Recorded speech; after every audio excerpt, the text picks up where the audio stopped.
How's it going, YouTube? I just wanted to do a quick recap of the Plague of Hatred questline for all the Malignant Heart stuff. I try to, fast forward through all the traversing and all that kind of stuff and the actual dungeon running, as you can see here.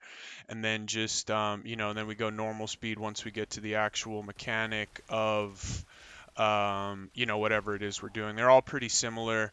Find the Malignant tumor or whatever, release the monster, and then kill it. So it's not too bad. The monsters aren't anything crazy. They're just normal elites. They might have modifiers or something, but they don't feel much different than the normal elites that you would find elsewhere. It's a fun little quest line. I think you guys will have a good time. But as you can see, just pop as many as you can, get as many hearts as you can. Reason being, it fills up your inventory, and you'll see, throughout this that my inventory fills up with malignant hearts and stuff. But you also get crafting materials and things like that to be able to make more, and they are extremely powerful. It's basically like getting to add an extra aspect. Some are like really powerful aspects.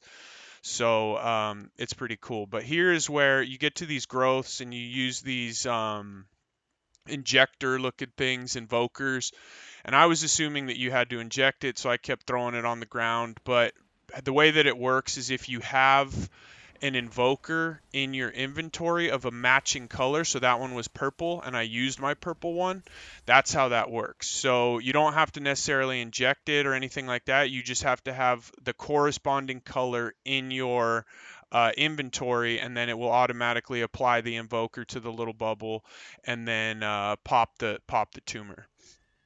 So multiple times, you need to come back to this guy in this specific little area.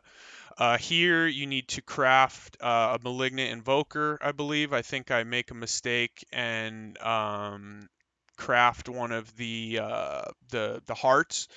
So it didn't work right away, but for whatever reason, I was like, what color should I do? Blah blah blah. Do a color, and nothing happens. And then I realized, oh, I need to do an invoker. So, which is just the next line down. So for this part of the quest, you just do the second grouping, the malignant invoker. Apparently, this was pretty confusing for me.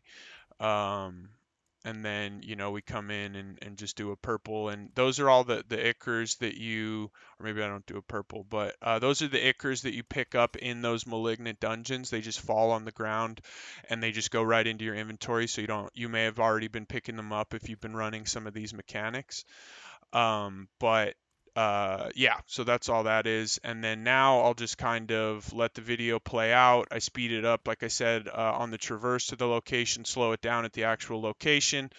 I try to do a good job of trying to show the map and where I'm going and all that kind of stuff, and slowing the video down when I bring up the map so you can see where I go. That's always an issue that I have. Here we go again, where I'm trying to do the invoker. And I have one purple, try to use it, just throw it on the ground, and if you click it and you have a purple one in your inventory, you're all good. There is the white one there that I noticed. I haven't seen a white invoker or anything yet, so I don't know if those are special or rare or what the deal is, but I personally have not seen one yet. Maybe those don't come till later. Maybe it's more powerful. I'm not totally sure. If you guys have an idea, let me know in the comments, because I don't know. White, I'm guessing, is more rare, more powerful, whatever. But I could be totally wrong. It might just be that my RNG hasn't landed and I haven't dropped one yet. So yeah, I'll just kind of let this play out for a minute, and then we'll come back once I have some info.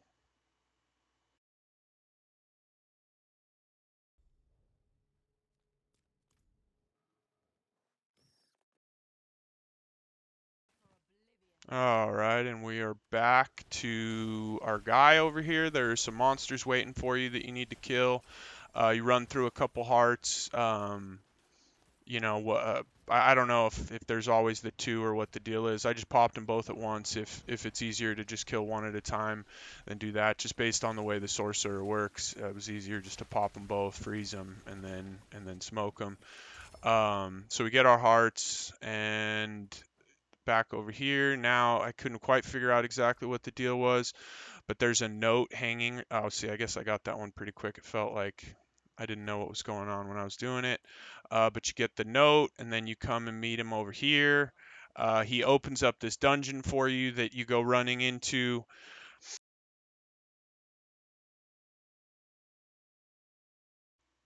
And now here we get to this room where you cruise through all these bookcases.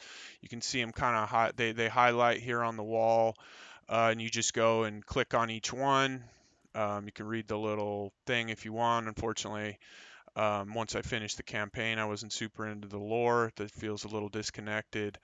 But if you're into it, listen. I'm sure it's good. I'm sure it's good. This little side quest. I should probably be paying more attention. But then he releases this monster that's pretty cool.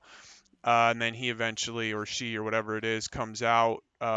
Just a kind of, this is a standard boss fight. So as you can see, it's not just a normal elite. This is the first like actual boss that you fight that's a malignant boss, and my damage is pretty good on the sorcerer. I'm not sure if they released the buffs yet or not, or recanted the nerfs, however you want to look at it, but it's feeling good. It rips. This was a fun level. Chill is really nice. If you guys are interested in this, I made a guide for like levels 1 through 35, and I'll make another one at 50, and then 75 and 100. So if you guys have an interest in playing Sorcerer, especially now that the nerfs are being recanted, and we'll get all that crit and stuff back. I'm assuming the sorcerer will be really powerful. I'm hoping, anyways. I guess I've committed to it, and I really like the abilities. It's a lot of fun, so I'm hoping it's powerful. But as you can see, pretty standard boss. We beat the boss, and then you're not gonna want to teleport back to town when you're done here. Oh, you have one. Oh, so here's one of the white ones right here. I didn't even notice when I clicked it. I don't think they dropped me anything corresponding to the white. Or oh, I guess there's nothing. So okay, no monster. Sorry, just a white little bubble. Then you come out here and talk to your guy. I'll speed it up. Now that I'm thinking about it, might be better to speed it up for those of you that want to enjoy the story and the quest line organically, like as you're playing. It might be more fun for you. But again, then you teleport back to town, and we're gonna go down and see our guy beneath this little the town here, and let's see what happens. So again, we get into some chatting, and now we have to go do these three little missions that are spread across fairly kind of all over the place. You have to do some traversing, and a couple of them are on strongholds. You do not have to complete the strongholds to be able to do this. As you can see, this is where you would fight the boss for this stronghold. So if you haven't finished this one, you're okay. And I couldn't tell that it wasn't the statue. There's like a little thing next to the statue you grab. I'll grab it here in a sec. So there you go. That's the item that you need. Then we go to our next stronghold, which this one, so now this one you'll see when we get there. You might have to complete this, but if not, what all you have to do is talk to the guy that's up on the stakes there in the fire, and he activates the quest. And see, and I of course went through, and well, I guess I'm standing here trying to figure out what the deal is.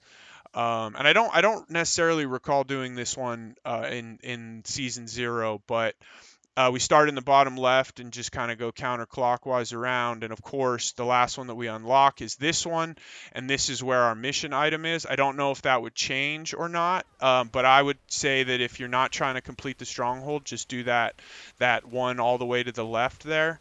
And you'll see when we come around the corner here in a second after we kill these, the mission populates for that. And you could technically get out of here. Because I had completed so much of the stronghold, I just ended up finishing it solo, just because like why not? I'd already done 3/4 of it by this point. But it's up to you if your build's capable. I mean, and you've already done all this, there's really no reason not to. But I did not do the other one, the first one, just because I didn't have to do any of the mechanics for the stronghold to be able to get through it. So again, this is just me just finishing it up. And then now we're going to go to the last one. So we teleport back to town, take our trusty old steed over here. And this one, we don't have to complete any strongholds or do anything like that. You can just come grab the item, which is just on the floor right there. And now I believe that is where we head to. Actually, I'm not sure where we head here. Let's see where we're going. Came back to town. Oh, okay. Back to the guy below the cliffs. We talk to him. He gives us his whole little spiel. Level up, why not? And then now we take a look. We're up here at the Den of the Blighted. So we got a hefty little run, unless you have this this waypoint open. I went through and tried to get all those done today, just for the renown and all that. So if you haven't done that, getting your renown, at least the first 3 boxes, is very beneficial. You know, obviously the skill points, and you know, you get XP and all that kind of stuff. So if you haven't done that, make sure you go in and do that. And now you'll see, I mean, a lot of these missions are fairly similar. You just kind of come into these rooms that are blocked off and you fight an elite. And then it'll unlock kind of the next little area for you. We have a Malignant Heart, so we'll do that real fast.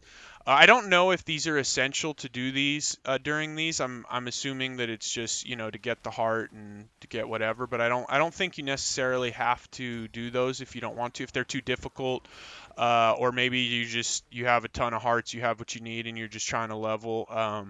I don't think, outside of getting like a free elite, I don't think that it's super necessary. But and again, these little dudes were red. I'm not sure if you're supposed to kill them. I wasn't going to, but I saw that they were highlighted, and or I'm assuming yes, you do have to, now that I'm watching this back, and you see that that's what kind of procced that mission, and you come down, and again, you know, we look at this. I think this is where I futz with the white one a little bit. I don't know why I was so obsessed with trying to inject it. I guess it didn't click for me that you didn't need to. You just needed to have one in your inventory to be able to open it. But whatever. I mean, at least hopefully that info will help you guys get through this a little faster and not keep throwing your invokers on the floor. But so that's it there. Then I think we head back to town. If I remember correctly. No, no, no. So we have one more little mini dungeon here. So we head over to that, drop in, or yeah, I guess these are kind of dungeon cellar hybrids. They run like dungeons, but they're smaller than dungeons. They're quicker. You can get through them faster. A lot of the monsters are the malignant ones and all that, but yeah, that's all, guys. Then kind of to end here, this is the end of, I guess, Act 2 or Part 2 of the quest line, and so this will take us to 3. So that's it, guys. If you have any questions, let me know. If you have any tips for people watching this that haven't done it yet, leave a like and a comment and all that kind of stuff. And yeah, appreciate you guys and all the support. It's been a lot of fun making these videos, and we'll see you on the next one. All right, later.